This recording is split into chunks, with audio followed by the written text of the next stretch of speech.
Salve, salve, galera. 1h15, 14 minutos, estamos 1 minuto adiantado ainda. Terça-feira? Quarta-feira, dia 12 de fevereiro de 2014.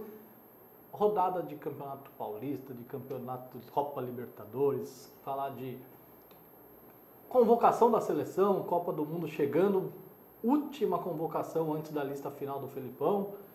Muito para falar hoje.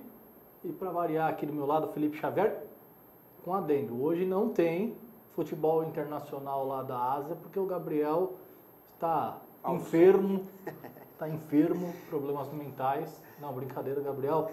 Recupere-se logo. Gabriel, Boa tarde, especialista no mundo chinês. Boa tarde, amigos da UTV. Hoje ele tinha assunto para falar do Paulo André, né? Tinha, para discutir, né, como é que tá o time do Paulo André. O time do Paulo André é o time do Cuca, né? Que foi para lá. O Paulo André de saída do Corinthians. Até é um assunto interessante da gente tratar um pouquinho mais de tempo aqui no decorrer do programa. Sobre essa reformulação do Corinthians, sobre esses jogadores que estão indo embora, jogadores que chegam, possibilidades. O torcedor corintiano quer saber de mudança. Já é o terceiro a ir embora depois da invasão do CT. Exato. E é bem esse ponto que para mim é importante. Assim. Como que a reformulação parte de uma invasão do CT. Isso, para mim, no mínimo, mostra a fraqueza da gestão Kobe. Né? Porque não pode ser que o Corinthians, que que é um dos clubes mais bem administrados do país, né? Em termos de receita é o maior, iniciou um novo planejamento, marketing forte, não pode ser que uma invasão de torcedores, não poderia nem que tivesse invadido, né? Até tem caso novo, né? O coronel da polícia deu depoimento hoje, dizendo que os corintianos entraram pela porta da frente. Né? Isso também é importante. Mas não pode ser que o Corinthians mova o seu planejamento conforme invasão de torcida, conforme pressão de torcida. Isso não é papel de time grande, gigante como o Corinthians. Tem muito assunto para falar do Corinthians que, além dos 3 que debandaram, o Guerreiro tá tirando férias, né? Tava no Rio. Brincadeira. Essa ponte aérea é uma beleza. Essa ponte aérea foi Nossa boa. Senhora. Essa aí me mostraram ontem à noite, acho que saiu umas fotos, dele com a Bárbara Evans. Guerreirão. Tá pegando bem. Tá pegando bem. Agora, faz um jogo ruim pra você ver nego te xingando na arquibancada, lembrando da namorada. Esses tempos de sem bola é complicado. Então vamos começar falando de Copa Libertadores da América. Ontem 2 brasileiros estrearam na fase de grupo. O Botafogo venceu o São Lourenço no Maracanã por 2-0. O Atlético Mineiro venceu fora de casa o Zamora por 1-0. Começamos com o pé direito, né? Os brasileiros começaram muito bem, né? Assim, muito bem. Eu acho que é importante deixar claro, e principalmente no caso do Atlético. Gostaria até de falar primeiro do Atlético Mineiro. Que o resultado é muito bom. Né? Agora, eu fico preocupado e acho que a torcida do Atlético também, né? Porque seria um risco, né? Sair de lá com 1-0, o time está lindo, o time está perfeito, mas também não é isso que eu tenho sentido da torcida do Atlético. A torcida do Atlético tem uma série de reticências, parece que Paulo Autuori não tem um apoio muito grande, a hashtag no Twitter, fora Autuori, já é grande. E isso também é uma questão que eu até discuto, assim. Eu acho que se eu não me engano, esse é o 4º jogo do Atlético na temporada. Né? Não pode ser que no 4º jogo da temporada, como não poderia ser no caso do Corinthians invadir o CT, não pode ser que se queira a cabeça do técnico, né, em 4 jogos. Mas legal de analisar do Atlético, assim, se a gente for pegar em nomes, o time é praticamente o mesmo, campeão da Libertadores. Né? A gente vai ter aí ligeiras diferenças. Na lateral esquerda, jogou improvisado o Dato, né? E aí era o Júlio César, o Júnior César, o Richardson segue machucado, e antes era o Júnior César, né? que era o titular, que até estreou ontem, entrou junto com o Júlio César, quase homônimo a ele, também na lateral esquerda. Né? Os dois atuaram juntos. Essa é uma diferença e eu acho que é o principal problema do Atlético é essa lateral esquerda. No meio de campo, a entrada do Josué, no lugar do Leandro Donizete, que também já estava machucado no final da temporada, o Josué já vinha jogando. E na frente o Fernandinho, mas essa é a melhor das especulações. Né? Assim, apesar do Bernardo ser o melhor deles, o Fernandinho foi o que melhor entrou. né? Ele se encaixou muito bem nesse time do Atlético. Mas, ainda assim, e com o mesmo esquema tático, o mesmo 4-2-3-1 do Cuca, o time é muito diferente em atitude. E sem Hever, né? E sem o Hever. Ontem teve o Hever. Ontem Ontem teve o Leonardo Silva, o Hever veio a zaga titular. O Hever não tinha estreado, foi o primeiro jogo dele na temporada. Né? Mas o time muda muito de postura com o Cuca e com o Autuori. Ontem a gente pôde ver o Atlético ele saindo com a bola dominada na defesa, trocando passes e indo ao ataque. Mas com muita dificuldade de criar. Né? A gente lembra... Dependência do Ronaldinho. E aí vai obrigar, porque a gente pega o ano passado, a gente via, era muita bola quebrada da defesa para o ataque. Para o Jô disputar a bola de cabeça, Ronaldinho ficar ali, sobrar a segunda bola para ele, para o Bernardo, para o Tardelli. Por mais que isso tenha trazido muita emoção para o Atlético, né? Que assim, não era simples jogar com esse time, dava os seus medos, e foi assim, né? Durante a temporada quase toda. O Ronaldinho via muito a bola passar sobre a sua cabeça. Né? Ele não estava ali trabalhando com o time para o time evoluir, para criar jogadas. Ontem ele fez isso de forma tímida. Assim. Teve 2 ou 3 bolas que ele enfiou para atacantes dentro da área, criou chances de gol. Mas, no geral, o time, eu acho que o principal problema, e aí quando foi ventilado do Elias vir para o Atlético, eu acharia que caiu com uma luva. O Pierre e o Josué, eles não, para mim, na minha opinião, eles não comprometem. Eles são jogadores bem postados, marcam bem e não são péssimos passadores. Eles fazem a bola chegar aos meias. Né? Agora, para isso acontecer, para jogadas acontecerem, os meias têm que participar. E aí tem Ronaldinho, tem o próprio Tardelli e o próprio Fernandinho. E não são volantes que chegam ao ataque, não passam e não são um homem surpresa. Exato. E esse é muito importante. Assim. Quando a gente vai chegar, quando o time vai chegar no ataque por vias terrestres, vamos dizer assim, só os 4 homens lá na frente, Tardelli, Fernandinho, Ronaldinho e Jô, é pouco. E aí vai precisar de infiltração, e aí vai precisar de ultrapassagem. Nem o Pierre, nem o Josué vão ter isso.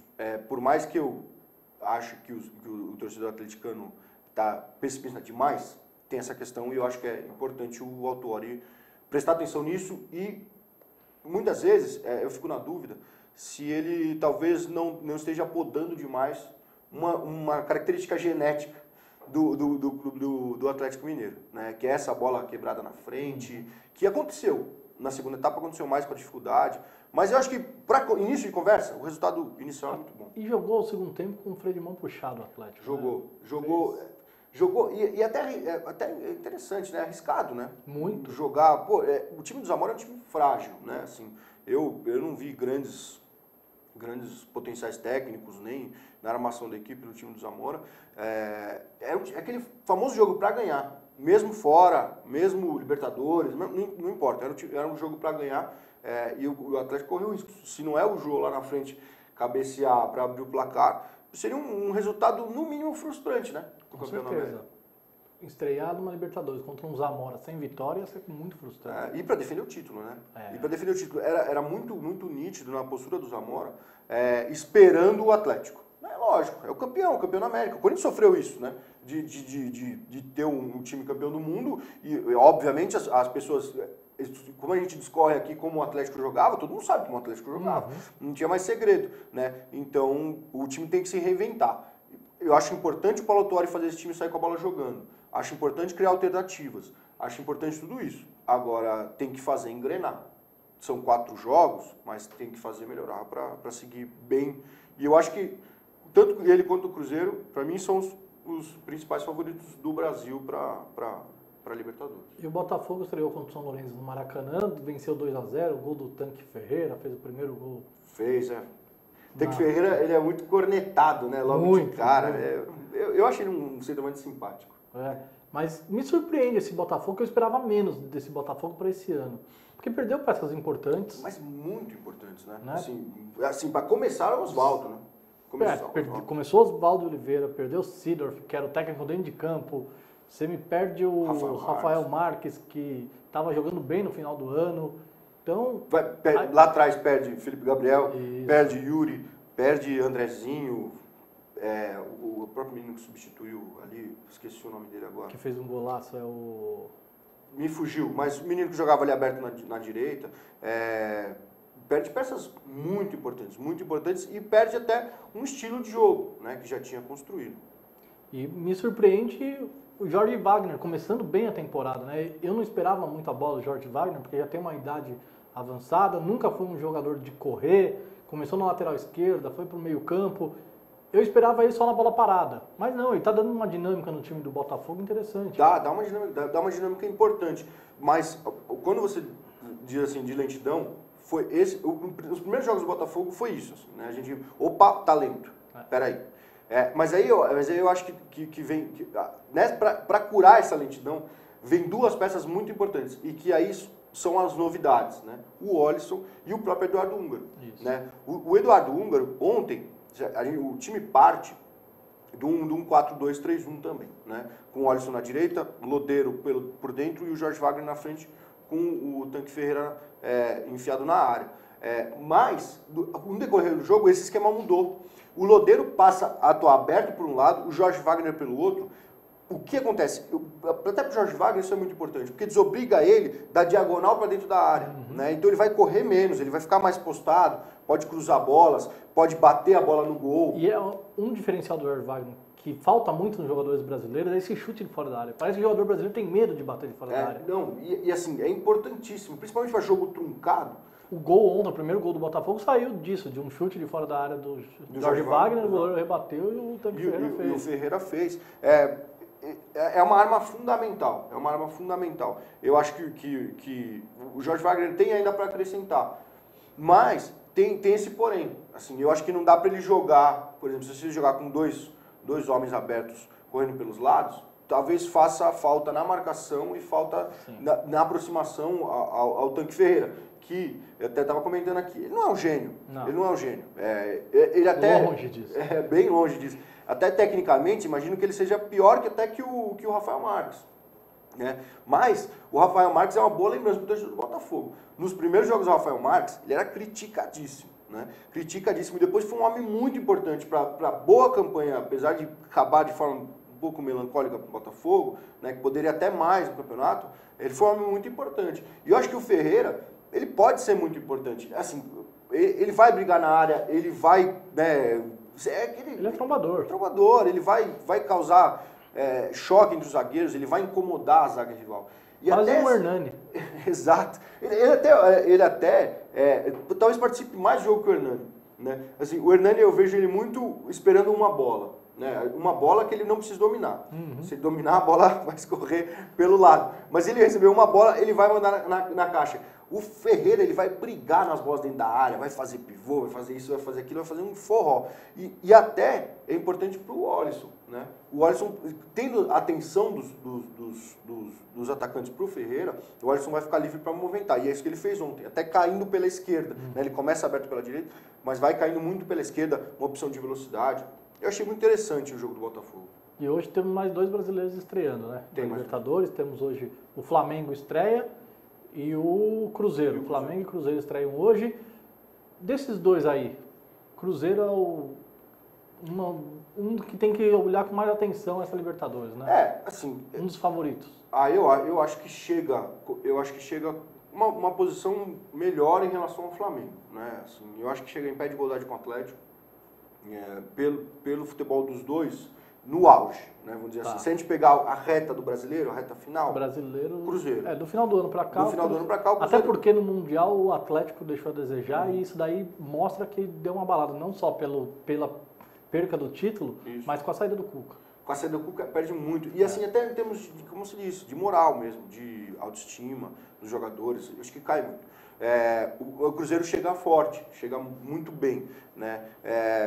O Cruzeiro deve ser o mesmíssimo time que terminou o Brasileiro, que tinha identidade, né? Deve começar com o Fábio, com o Ceará, Dedé, Bruno Rodrigo, Egídio, né? Souza e o garoto Lucas Silva, né? Everton Ribeiro na direita, Ricardo Goulart por dentro, o Dagoberto na esquerda e o Marcelo Moreno, né? O Borges está contundido, isso. O Marcelo Moreno vai entrar no lugar. E aí muda um pouco a característica e eu acho que vale a pena prestar atenção. O Borges, ele tem muito mais movimentação que o Marcelo Moreno. O Marcelo Moreno é um jogador muito mais fixo. Mas a mudança principal, para mim, não é nem a questão do Marcelo Moreno do Borges. Para mim, o Ricardo Goulart. Porque o Ricardo Goulart, ele tem uma entrada muito forte dentro da área, ele invade, assim, o time todo do Cruzeiro invade muito. Se você olhar num banco, você tem o Williams, você tem Júlio Batista, você tem... O próprio Tinga. Você tem Marlone. Marlone que chegou, você tem muito. O Cruzeiro, eu já até disse aqui isso uma vez, se você for pegar posição por posição, ele tem 2 bons ou ótimas opções para cada posição.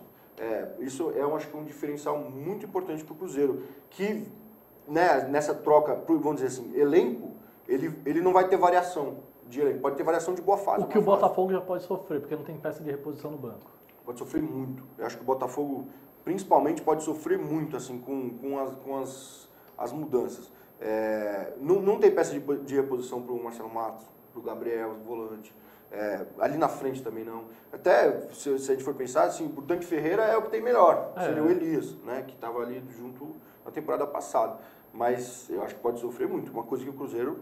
E esse Flamengo, falando de Elias, esse Flamengo sem Elias? O Flamengo sem Elias, né? Ele muda muito a característica, né? O Elias era porque o Elano está tendo que fazer a função praticamente. Mudou um pouco a formação que a gente teve final ali do Flamengo, né? O Elano ele cumpre, vamos dizer assim, ele cumpre a função do Elias sem estar na posição do Elias, né? São dois conceitos um pouco diferentes. O Elano está jogando aberto na direita, né? Onde jogava o Luiz Antônio, né? Por exemplo, o Luiz Antônio que era um volante também, está jogando ali aberto na direita. E com dois volantes mais fixos, né? O Elano vai vir por trás, vai procurar um pouco mais o meio do gramado. O Flamengo, eu acho que tem muita força, assim, tem muita força. O Jaime, desculpa, ele deu uma cara muito interessante para esse time. Vamos ver como estreia, vamos ver como bate.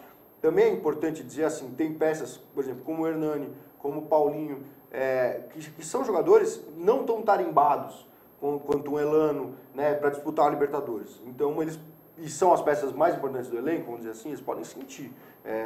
Acho que a torcida do Flamengo vai ter que apoiar muito esse time. Vai ter que empurrar, porque capacidade técnica não é um forte desse time. Não é a coisa mais preponderante no time, é a organização, com certeza. Na Copa do Brasil a gente já via isso, né? Na Sim. Copa do Brasil a torcida levou o Flamengo até o título.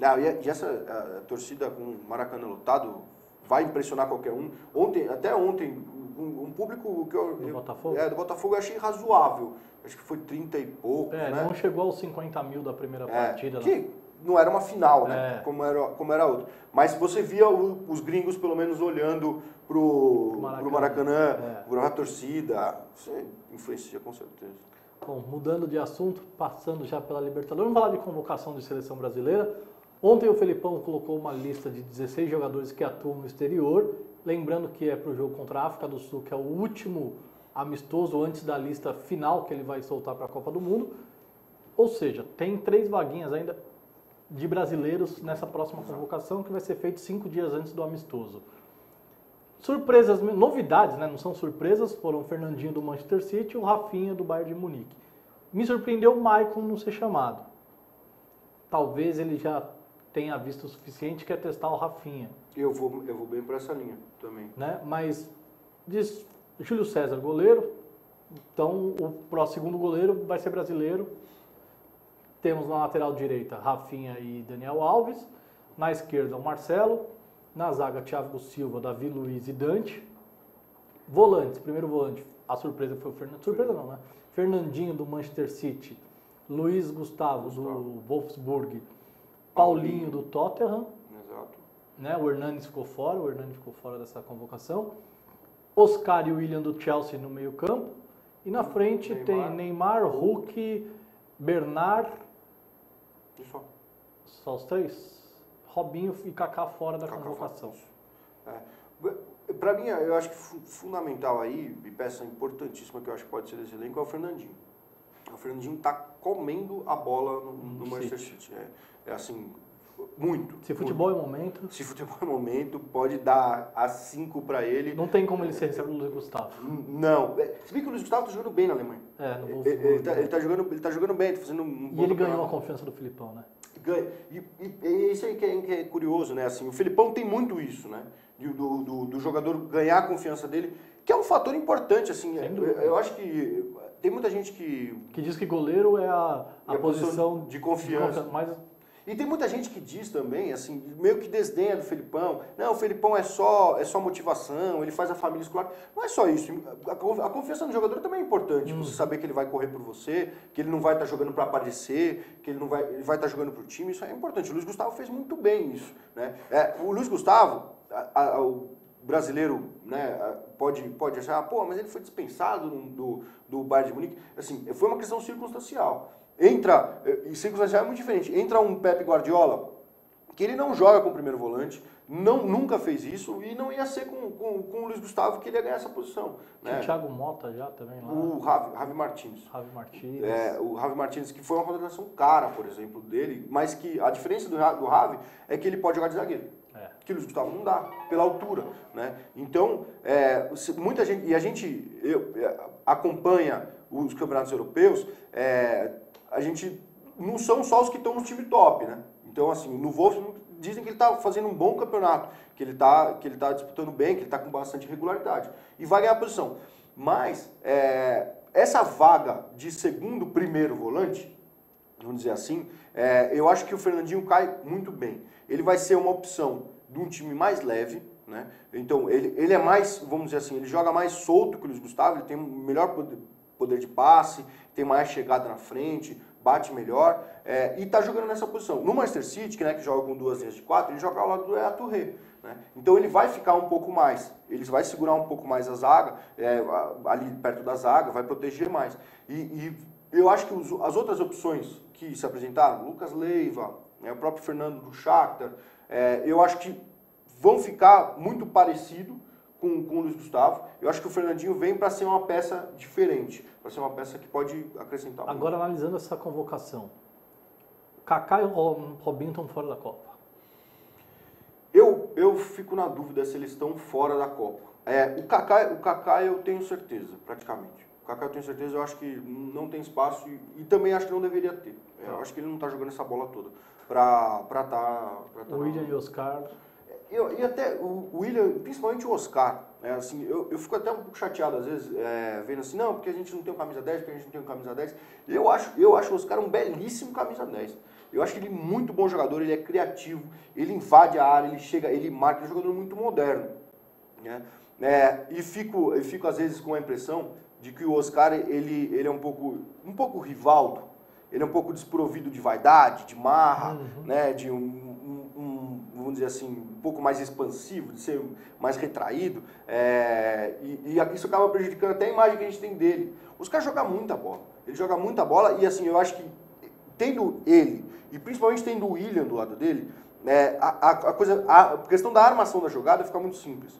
O William ontem no Chelsea contra o West Brom, que até empatou 1-1 e corre o risco de perder a liderança de novo. O Chelsea que acabou de conquistar a liderança, corre o risco de perder a liderança de novo. O William é impressionante como ele enfia bolas improváveis. Né? Ele está ali no meio de campo, ele dá um passe que clareia a jogada toda. Eu acho que os dois... O Oscar, eu acho que é fundamental nessa equipe, já é titular absoluto. E acho que até poderia ser um pouco mais valorizado pelo brasileiro, pela torcida brasileira. E eu acho que o William é uma belíssima opção. Mas ainda acho que o Hulk é titular, um jogador mais forte, acho que tem mais a cara do Felipão. Agora, essa não convocação do Hernani mostra que periga a vaga dele? Eu acho que... Se bem que na lista, dessa vez foram 16, vão ter mais, porque vão ser 23 para a Copa. Então a gente tem aí mais alguns nomes. Só que o Lucas, para mim, deu adeus. Eu acho que o Lucas está fora também. Apesar de que ele voltou a jogar um pouco melhor no Paris Saint-Germain. Voltou a ter mais sequência, né? Então ele teve mais jogos aí como titular, iniciando, ele teve um pouco mais de sequência, mas eu também acho que está fora. Assim, eu acho que hoje, e acho que o William está na frente dele, acho que o Hulk está na frente dele. Eu acho que isso é tranquilo. A minha questão com o Hernanes, assim, eu acho que ele é a primeira opção do Felipão por um segundo esquema. Né? Vamos dizer assim, o Felipão, durante a Copa das Confederações, ele jogou sempre, ou no 4, iniciando as partidas, no 4-2-3-1, Hulk, Oscar, Neymar e o Fred. Né? Só que durante muitos jogos ele mudou o esquema. Então ele jogava com um triângulo atrás, que o Hernanes era essa perna pela esquerda. Né? Então, e o fundamental para mudar esse esquema é exatamente o Hernanes. Né? Então eu acho que ele tem essa função. Se o Felipão tiver convicção de que pode atuar assim, eu acho que o Hernanes já tá na Copa e eu acho que pode cumprir um papel importante. Eu imagino, fico imaginando assim o Felipão, o Hernanes acabou de fazer uma transição de clube, né? Saiu da Lazio, foi para a Inter, atuou, se eu não me engano, 1 ou 2 jogos pela Inter só ainda. Então fica, né, aquela questão, será que é o melhor momento de chamá-lo, né? Tá se adaptando ao novo clube e coisa assim. Mas eu acho que pode ser, e esse esquema do Felipão me agrada, eu acho que pode ser uma situação importante. Ontem, até uma discussão bem legal que apareceu na coletiva do Felipão, quando ele fala do Fred, principalmente, né? Quando ele fala do Fred, ele fala, uma das opções para ser reserva do Fred é o Neymar.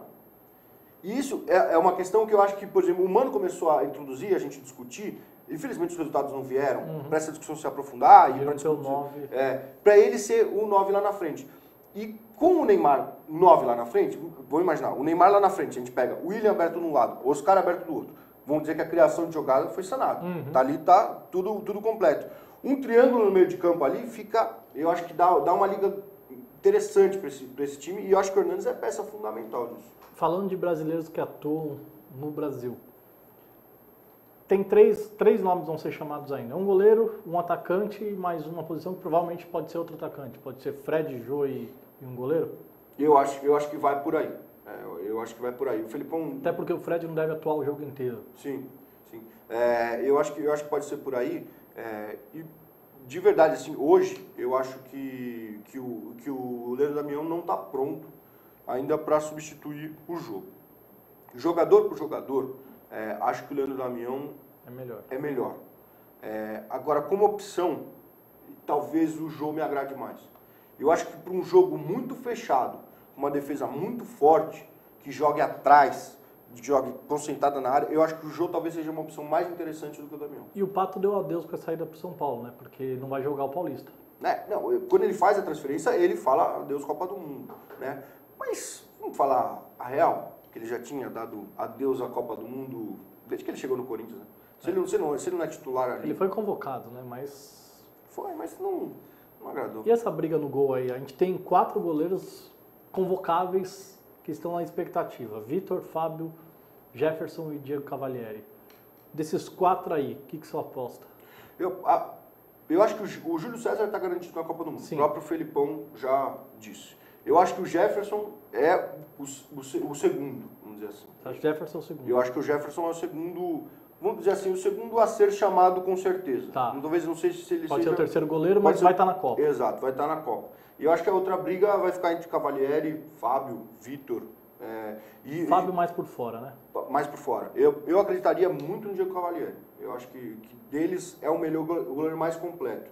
Eu acho o Fábio um bom goleiro, muito identificado com o Cruzeiro, com uma longa carreira lá, importante para o Cruzeiro, mas não acho de nível de seleção brasileira. O Vitor, o ano passado teve um ano mágico, mas aí eu acho que a gente tem que colocar mágico em tudo, né? Então, em sorte, em merecimento, em técnica, em tudo. Não vamos querer que ele fique com essa mágica para sempre. Mas o que eu insisto, e eu já disse aqui isso algumas vezes, tanto para o zagueiro, mas o quarto zagueiro na lista, né? Não o quarto zagueiro posição, tanto para o terceiro goleiro, eu apostaria sempre num jogador mais jovem. Então, quando a gente... Marquinhos, Pazzaga. Exato. Marquinhos, se a gente vai já garantido Thiago Silva, Davi Luiz e Dante, né? Para mim, eu acho que até é importante dizer isso. O Davi Luiz vem bem, mas se eu sou o Felipão, eu vinha com o Dante. Tá. Antes. Eu acho que o Dante tem mais sequência no Bayern, tá melhor, vamos dizer assim. Esses 3 estão garantidos. Eu viria com o Marquinhos, né? Eu acho que o Marquinhos pode ganhar muito corpo para as Copas que vem na frente. E com o goleiro é a mesma coisa, né? Por exemplo, para goleiro, um jogador que eu apostaria e que eu daria sequência é o Rafael, do Napoli, ex-Santos. Eu acho muito bom goleiro. Ele não é de uma estatura avantajada, ele não é vamos dizer, um grandalhão como o Jefferson, como o Cavalieri, mas eu acho que ele é muito bom goleiro, muito parecido inclusive com o Júlio César. Eu acho que seria importante dar jogo para o Rafael. Bom, vamos mudar de assunto, já falando de seleção brasileira. Queria comentar um pouquinho sobre a estreia do Walter no Fluminense. Walter Gordinho, Walter Estreou fazendo gol, vitória de 3-0 do Fluminense no final de semana, o Walter deixou dele, acima do peso, para variar um pouquinho. Mas o que você achou dessa estreia do Walter pelo Fluminense? Você acha que dá caldo? Eu acho que dá caldo. O Walter, ele é muito bom tecnicamente, né? Assim, chama atenção. Você vê que a bola pinga na área, ele manda ali para dentro, assim, com a facilidade de poucos centroavantes que a gente tem no Brasil hoje. Eu acho que pode dar muito jogo para ele. Eu até estava pensando, assim, o Walter pode jogar muito, né, nesse tempo por conta do Fred. O Fred tá fora de disputa, eu acho que o Walter pode ter muita sequência. Mas se eu tenho os dois para jogar, eu sou o Renato Gaúcho, eu ficaria pensando numa possibilidade que eu acho que seria sensacional. Jogar com 2 linhas de 4, o Conca de um lado, o Sobis do outro, ou o próprio Wagner, jogar com o Fred e o Walter na frente. Com o Walter puxando para o meio. O Walter no Goiás fazia muito isso. Ele retornava para o meio para dar passe para os jogadores que estavam entrando, para o Hugo que estava infiltrando, para o Renan. Eu acho que seria, pensando aqui até essas coisas, eu adoro fazer essas comparações. Eu acho que se o Walter jogasse nessa posição, ele seria o Rooney brasileiro. Meu, Rooney brasileiro. O Rooney brasileiro. Tá com moral, Walter. Eu gosto do Walter. E fora que assim, né? Nesses tempos o futebol anda tão monótono, a gente vê a entrevista coletiva. Na hora que o Walter fala antes com o Flamengo, eu vou deitar e rolar, por mais que quem publicou aquilo não é amigo dele, né, não ajuda, mas só dele ter essa postura, só dele falar, do jeito que ele se expressa. É um personagem. É um personagem muito, muito interessante do futebol. Falar de Campeonato Paulista, ontem o Santos ganhou de 2-0. Um jogo pela 7ª rodada do campeonato. Esse Santos aí, hein? O Santos vem engrenando, né? Vem engrenando. E sempre com novos jogadores. Ali como dizem, a água é diferente. Ali em Santos, Praia Grande, Guarujá, ali na Baixada, é tudo diferente. Até outro dia eu fui jogar bola na praia ali, até joguei meio bem. Falei, acho que são os ares, né? Acho que são os ares. Mas esse Santos é curioso, né? Assim, como encaixa, como engrena. Até quando a gente viu, saiu o Montilho, peraí, o time enfraquece muito. Aí cai o Cícero, resolveu o problema. Eu acho que até o Cícero vem jogando melhor do que estava jogando o Montilho. Esquemas diferentes, funções diferentes, ok? Mas eu acho que o Cícero encaixa melhor nesse time do que o Montilho.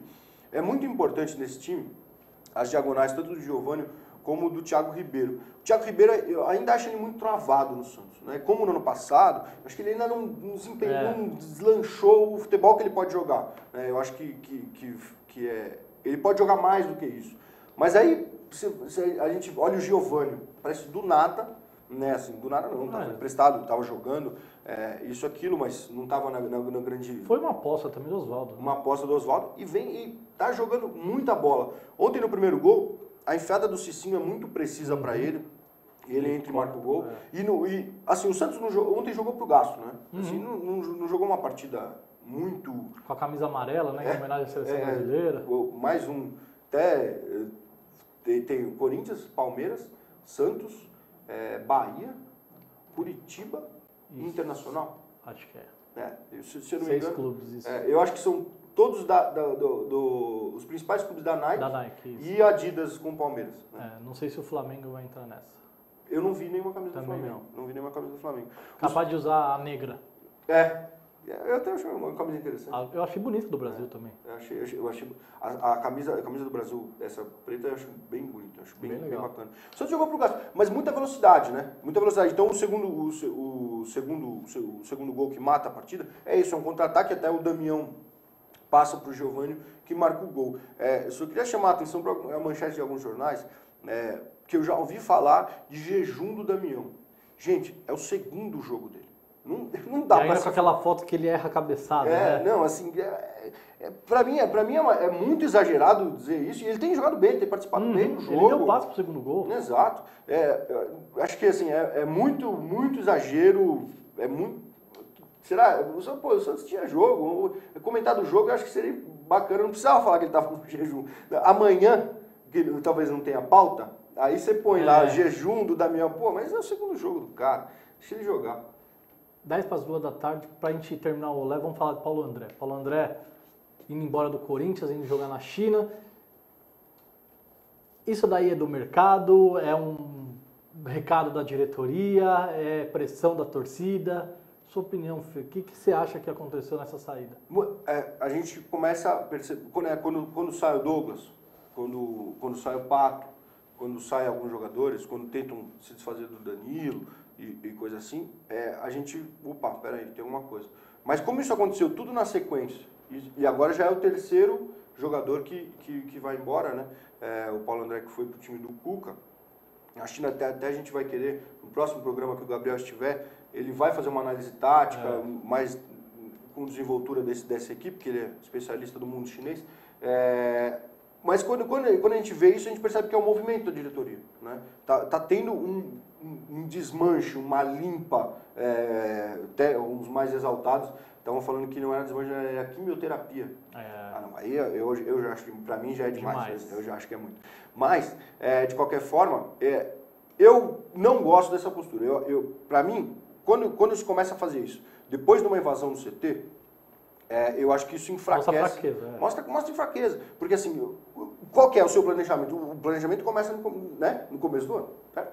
Começa no começo do ano. E qual que era? Então a gente vai trabalhar com esse jogador, vamos ter esse grupo, vamos trabalhar assim, assensado, vamos reforçar desse jeito. Um mês e meio depois... Mudou tudo. Então assim, até estava comentando com alguns amigos, dizendo, não, o Paulo André tá jogando mal, não sei o que, isso, aquilo, tal. Muita gente alegando que ele está com a cabeça em outras coisas. Bom senso. O que eu acho uma coisa muito oportunista dos críticos do bom senso. Totalmente. Assim, dizer, não joga mais bola, vai cuidar... vai pintar quadro. Vai pintar quadro. Isso eu acho uma bobagem sem tamanho. Mas o Paulo André, ele tem jogado muito desprotegido, por exemplo. Sim. Que não era como ele estava jogando no ano passado. O Ralf não vem bem esse ano. O Ralf não vem bem. O Ralf, que é unanimidade com a torcida do Corinthians, baita jogador, não vem bem porque ele está cobrindo os dois lados, ele tá marcando todo mundo. Então, assim, eu acho que o Paulo André poderia não estar bem, como todo o time do Corinthians. Mas não vale dizer que ele é um sindicalista, não vale dizer que ele vai estudar a cultura chinesa para pintar quadro, não vale dizer nada disso. Vale dizer que ele teve uma oportunidade e vai para a China. E também que a diretoria do Corinthians se enfraquece nesse momento. Acho que é muito importante frisar isso. E como fica o Bom Senso Futebol Clube agora? Eu vi algumas notícias no jornal, né, falando que o Fernando Praz pode ser a figura pública, né, do Bom Senso. E olha que você não ouve quase o Fernando Praz, né? Pouco, né? Escuta. Mas é engraçado que quando o time perde, ele fala. Ele vai lá e ele vai dar entrevista. E assim, se a gente for pensar, o Fernando Praz, ele tem feito defesas sensacionais. Ele tem jogado muito bem no Palmeiras. Substituindo o São Marcos, tá jogando bem. Não é possível. E acho que é um cara sensato. Eu acho que seria uma boa oportunidade. Mas ainda acho que o Bom Senso, se a gente for pensar, o Bom Senso perde com a saída do Paulo André. Eu acho que o Paulo André é um cara muito equilibrado. Eu acho que ele vai bem no que ele fala. Até achava importante o Paulo André, para mim, ele parecia um pouco um Mourinho. Ele chamava a responsa para ele, para todo mundo bater nele e o movimento seguir o seu caminho. Né? Eu acho que é ruim, assim como a saída do Juninho Pernambucano, que parou de jogar, como muitas saídas. Mas eu acho que o Bom Senso tem que continuar e acho que vai. Acho que agora não tem mais volta. A mudança no futebol brasileiro é urgente. É urgente, mas a tabela da Série A saiu aí sem a luz ainda. Sem a luz. Impressionante. Já saiu a luz estreando na Série B. Bom, 1h e 55 minutos, hora de encerrar o nosso Olé de hoje. Amanhã estamos de volta, eu, Felipe Xavier, falando sobre os jogos de hoje da Libertadores, do Paulista, os jogos de amanhã da Libertadores, que amanhã mais 2 brasileiros estreiam ainda. Muita coisa. Na quinta-feira também, né? Vão ter o Atlético Paranaense. E Grêmio. Quinta-feira temos rodada movimentada também. Então, muito assunto pra gente falar amanhã. O Olé de hoje fica por aqui. Valeu, Fê. Valeu, amigos. Valeu, Iago. Valeu, Arthur. Amigos da OTV. Amanhã a gente tá aí, comentar os jogos da rodada, comentar como foi. Também vão ter clássicos bons amanhã na Europa. Hoje na Europa, né? Hoje. Tem... a gente nem falou hoje do Atlético de Madrid, Real Madrid. Que também vale a pena. Isso. Até quem quiser entrar lá no blog Campo e Bola, blogspot.com. .br, tem até um texto bacana lá, que eu dei uma analisada taticamente no Real Madrid, acho que vale a pena. Que pode até falar amanhã, acho que não vai ter tempo, né? Tem jogo pra caramba, vai ter Manchester United, vai ter clássico pra caramba. Mas muito legal estar esse dia mais com vocês. Amanhã a gente tá aí pra comentar mais jogos. Lembrando que amanhã às 15 horas estreia o Ter Estilo aqui na UTV, E às 9 da noite de amanhã também, ui, com Luiz Quevano. O Olé volta amanhã a 1 hora. Tchau.